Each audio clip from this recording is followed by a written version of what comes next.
I'm Chloe, 26, and I used to think I had it all figured out.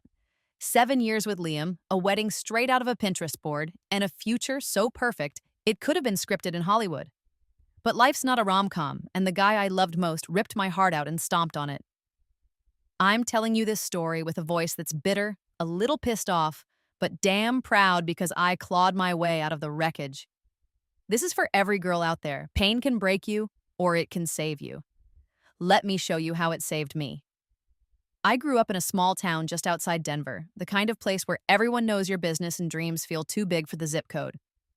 My parents split when I was a kid, and I remember lying in bed at night, hearing mom cry through the walls. It carved something deep in me, this need to build a family that wouldn't crack. I don't want my kids growing up feeling empty like I did, I'd tell myself, sketching out my perfect life in my head. A husband who'd stick around, a home filled with laughter, maybe a dog or two. That was the plan, and when I met Liam in college, I thought I'd found the guy to make it real. Liam was a charmer, the kind of guy who could make you laugh until your sides hurt. He had this messy brown hair and a grin that felt like sunshine.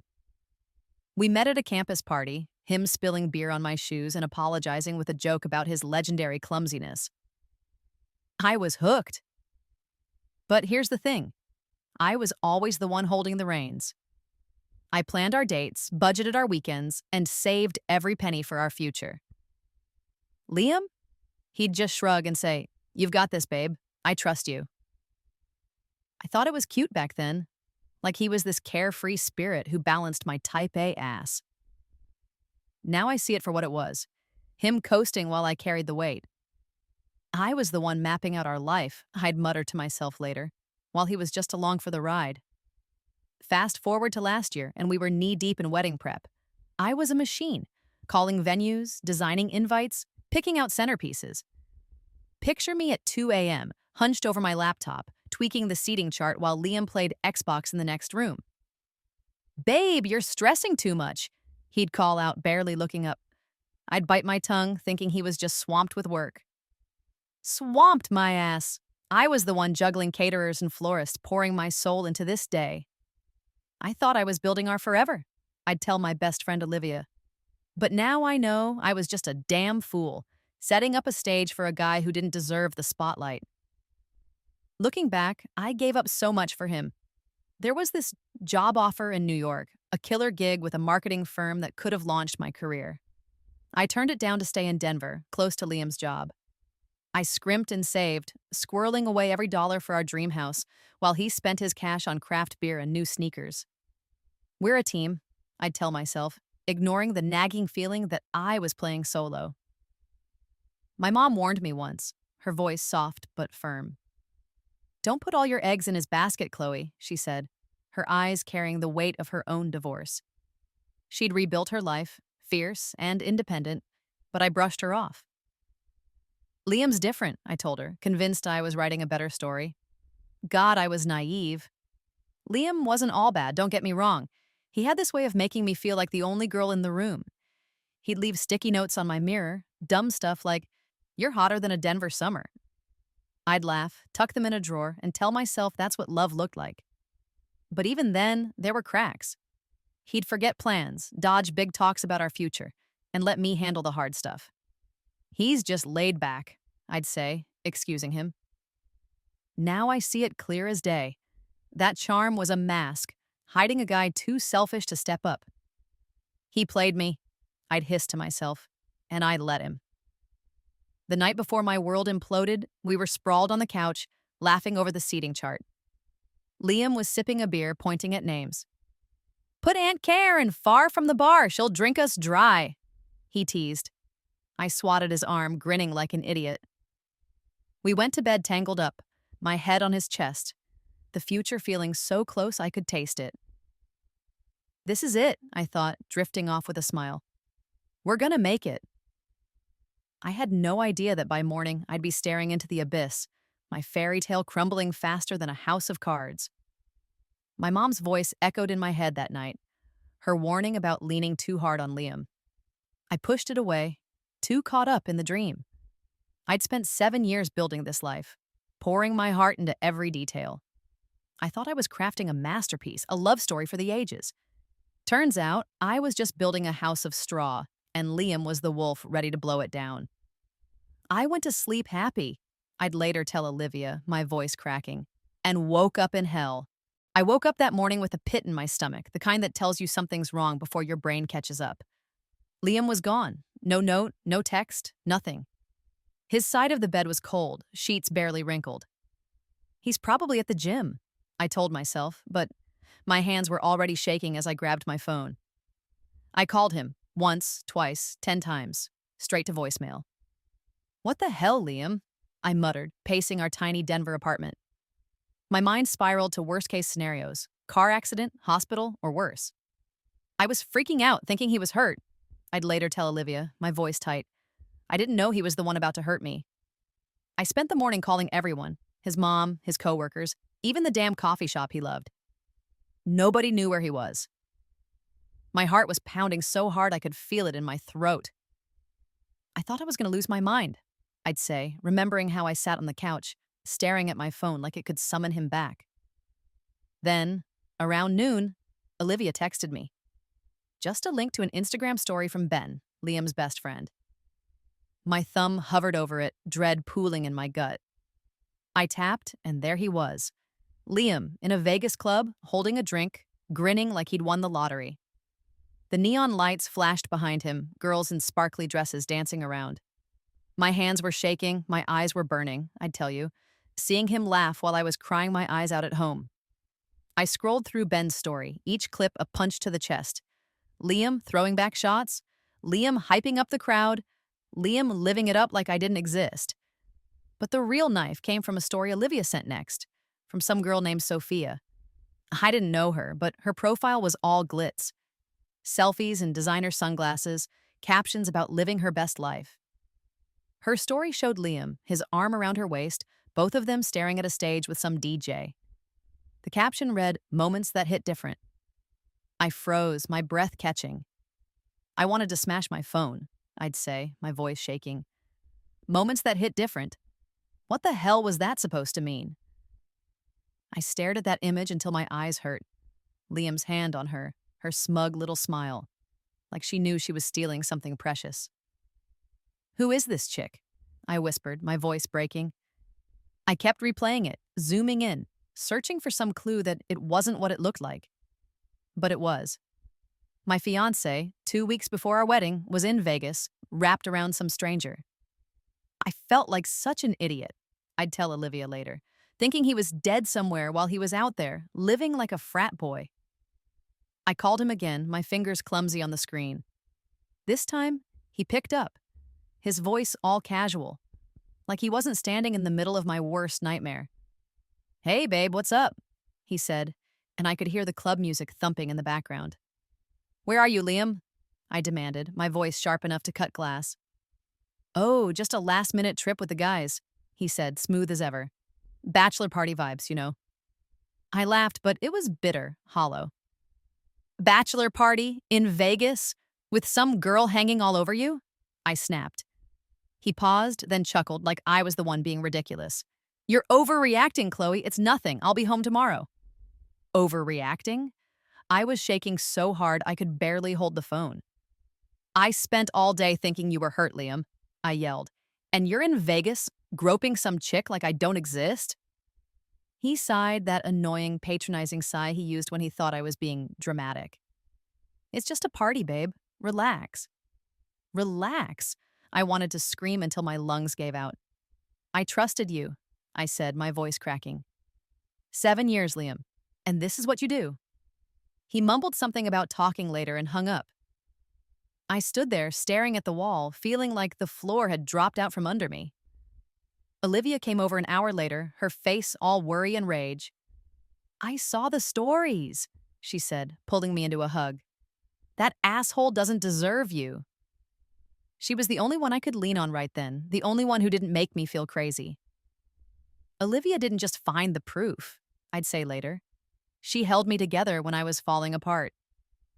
We sat on my couch, scrolling through Sophia's profile, each post another twist of the knife. "Who is she?" I kept asking, my voice small. Olivia shook her head. "Doesn't matter. What matters is Liam's a liar." She was right, but it didn't stop the pain. I looked at her smile, I'd tell you, and it felt like she was laughing at me, like she knew she'd taken everything. That night, I didn't sleep. I kept seeing them, Liam and Sophia, their stupid perfect moment in that stupid Vegas club. I gave him everything, I whispered to the dark, tears soaking my pillow. 7 years, and he threw it away for a night. The betrayal wasn't just about her. It was about me, about how I'd believed in us, believed in him. I felt like a puppet, I'd say, and he'd been pulling the strings the whole time. But even in that haze of hurt, something shifted. I wasn't going to sit there crying over a guy who didn't give a damn. I'm done waiting for him to explain, I told myself, wiping my face. I'm done being the fool. I sat on the floor of my apartment, surrounded by wedding plans that now felt like a cruel joke. The guest list, the menu, the playlist. I'd poured my heart into every detail, and for what? To be humiliated by the guy I was supposed to marry?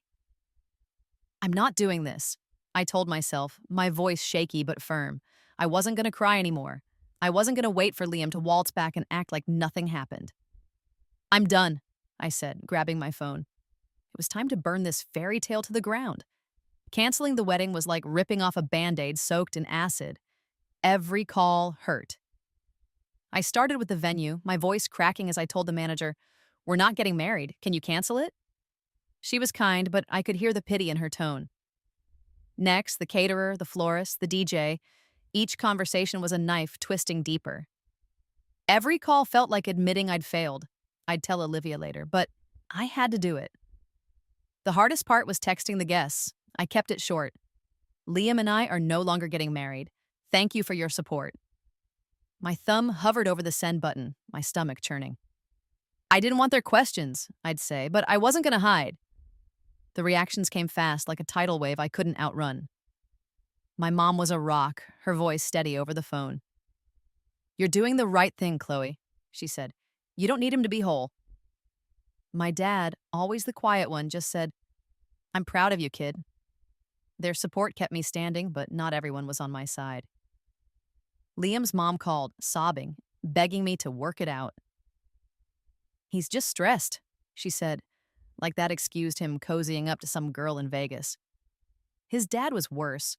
Called me up, voice booming, saying I was throwing away a good man over a misunderstanding. "A misunderstanding?" I snapped. "He's got his hands on another woman 2 weeks before our wedding." He hung up, probably embarrassed he'd raised a son like that. Then there were our mutual friends, the ones I thought knew me. Some of Liam's buddies, guys I'd cooked for, laughed with, had the nerve to text me, saying I was overreacting. "It's just a bachelor party," one wrote. "Guys do dumb stuff. Don't ruin everything." Ruin everything? I stared at my phone, my blood boiling. They acted like I was the one who went to Vegas and betrayed him, I'd tell you, my voice dripping with disgust.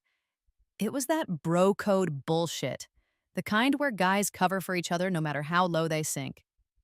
I learned quick who my real friends were, I'd say, and it wasn't them. Liam didn't make it easier. He started blowing up my phone, texts, pouring in like he thought words could fix this. "I'm sorry, babe. I messed up," one said. Then, "You're making a big deal out of nothing." And my favorite, "You don't trust me. That's the real problem." "Trust?" I laughed, bitter and loud, alone in my kitchen. "Trust you?" I muttered. "You threw 7 years away for a cheap Vegas fling." I didn't reply. Let him stew. I wasn't going to let him gaslight me, I'd say later, not after I saw the truth. The gossip was the worst. Denver's not a big city, and word spreads like wildfire. I'd walk into my favorite coffee shop and feel eyes on me, hear whispers behind my back. "That's the girl who canceled her wedding," someone murmured once. I wanted to turn around and scream, "Yeah, because my fiancé's a cheating asshole." But I didn't. I kept my head high, ordered my latte, and walked out. People love to judge when they're not the ones bleeding, I'd tell Olivia, my voice sharp. They don't get to tell me how to feel. My mom's words kept me going. She'd been through her own heartbreak, rebuilt herself from nothing. One night, she sat me down, her eyes fierce. "You don't need a man to make you happy, Chloe," she said. "I did it without your dad. You can do it without Liam." I nodded, tears prickling, but her strength was like a lifeline.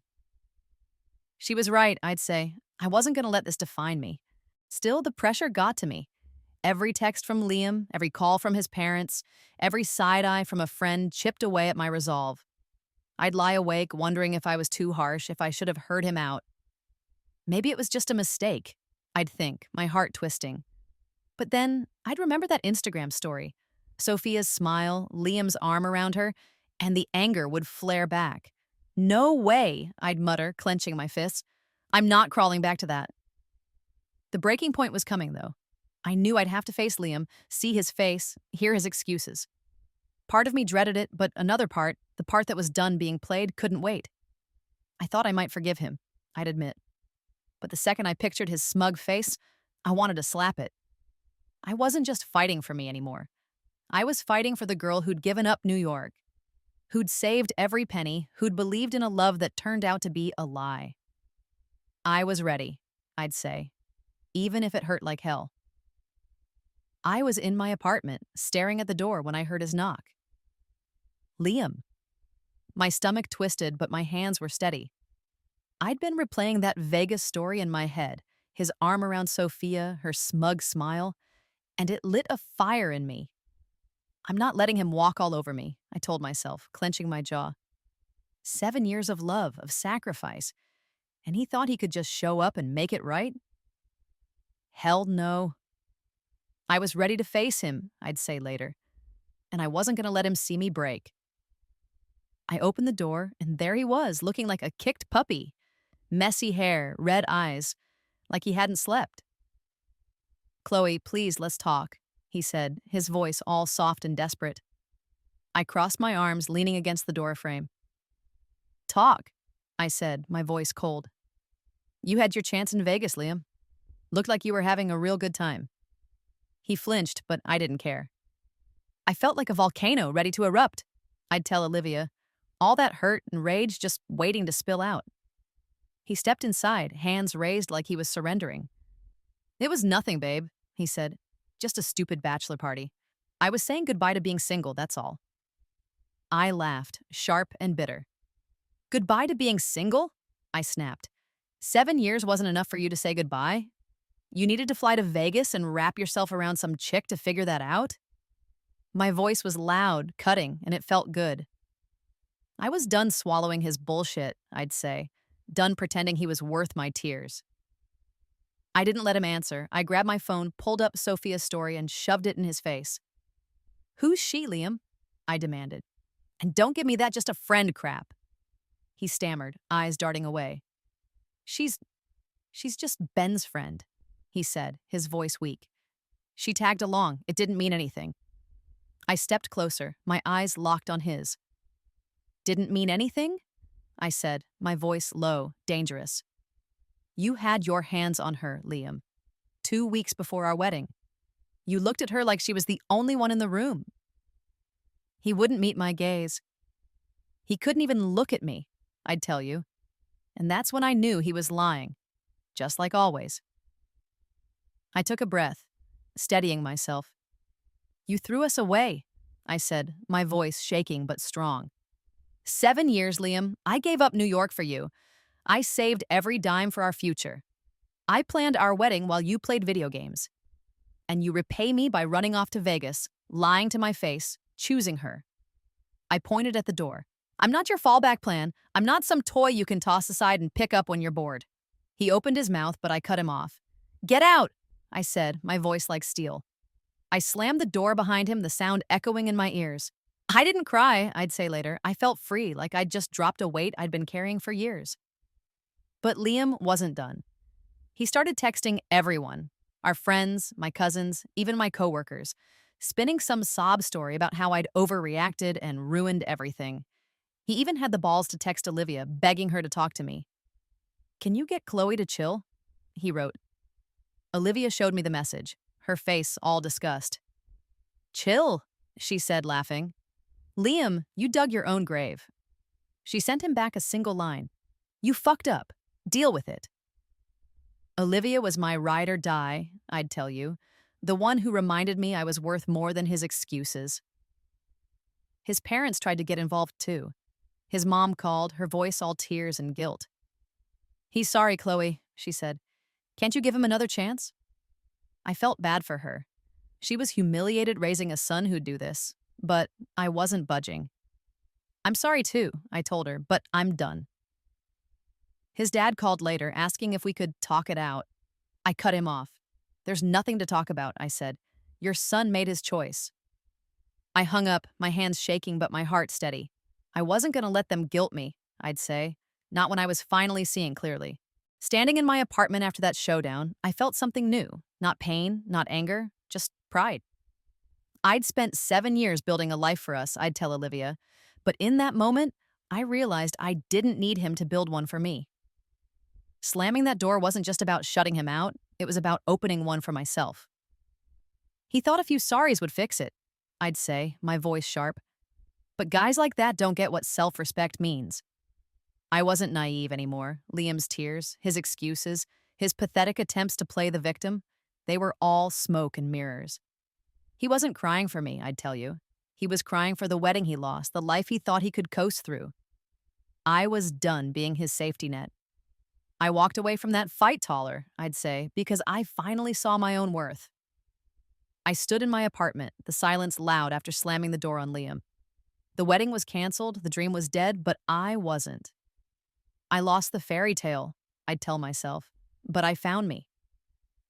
It wasn't easy. Heartbreak doesn't just vanish, but I was done letting it define me. "I'm not going to be the girl who cries over a guy like that," I said, wiping my face. This was my chance to rebuild, to live for myself, and I was taking it. The weeks after the showdown were raw. I threw myself into work, picking up extra projects at the marketing firm I'd stuck with instead of chasing that New York dream. I'd sit at my desk, designing ad campaigns, losing myself in fonts and color schemes. It wasn't just a job, I'd tell Olivia. It was proof I could still create something good. I started hanging out with friends again, the real ones who didn't take Liam's side. We'd grab drinks, laugh over dumb memes, and for the first time in years, I wasn't worrying about what he was doing. I felt alive again, I'd say, and like I didn't have to answer to anyone. I signed up for a yoga class too, something I'd always wanted to try but never had time for while planning a life with Liam. Picture me on a mat, fumbling through poses, sweating and swearing under my breath. I'm not saying I was zen, I'd laugh, but it helped. It was like breathing out all the poison he left in me. Every stretch, every shaky warrior pose was a step toward healing. I wasn't over the pain, I'd admit, but I was learning to carry it instead of letting it crush me. Liam tried to creep back, of course. His parents called a month later, their voices all soft and careful. "He's a mess, Chloe," his mom said. "He knows he screwed up." I pictured him moping in his mom's basement and felt nothing. "I hope he finds happiness," I told her, my voice calm. "But it won't be with me." I hung up, my heart steady. I didn't owe him a second chance, I'd say, not after he threw away the first one. His text stopped eventually, and I heard through a friend he'd moved to Seattle. Good riddance. He can start over, I'd shrug, but I'm not his redemption story. Olivia was my anchor through it all. We'd sit on my couch, splitting a bottle of wine, and she'd hype me up. "You're the strongest person I know," she said once, her eyes fierce. I laughed, shaking my head. "You haven't seen me crying in the shower," I said, but her words stuck. She reminded me who I was when I forgot. Olivia didn't just have my back, I'd tell you. She showed me I was worth fighting for. My parents were there too, especially Mom. One night, she came over, wrapped me in a hug, and said, "You did the right thing, kid. Now live for you." Her voice carried the weight of her own battles, and it hit me. She'd survived, and so would I. Mom showed me I could be whole on my own, I'd say, and that was everything. Dad, quiet as ever, just sent me a text. "You're tougher than you think." I saved it, a little reminder for the hard days. The biggest lesson came slow, like dawn creeping over the Rockies. Love's one thing, I'd tell myself, but self-respect's another. Liam's betrayal wasn't just a knife in my back, it was a mirror, showing me his true face. And mine. I thank him for that, I'd say, my voice sharp but honest. If he hadn't shown me who he was, I might have married a guy who didn't deserve me. I learned to spot the red flags, to value myself over any man's promises. I'm not saying I'm bulletproof, I'd admit, but I'm not blind anymore. Now, standing in my new life, I feel free. I don't need a prince, I'd say, smiling. I just need me, and that's enough. The pain's still there, a scar I'll always carry, but it doesn't own me. It's real, but it's not my story, I'd tell you. I'm the one writing my story now. I'm building a life that's mine. Work. Concurrent hash map I love, friends who lift me up, yoga classes where I cuss and laugh. Denver's still home, but it feels brighter, like the sun's finally breaking through. So, to every girl listening, love hard, but don't lose yourself. If he doesn't respect you, kick him to the curb. Life's too short to beg for scraps, I'd say, my voice fierce. You're worth more than that. Trust me, I learned the hard way. I'm Chloe, and I'm not just surviving, I'm thriving. This is my comeback, I'd grin. And it's only the beginning.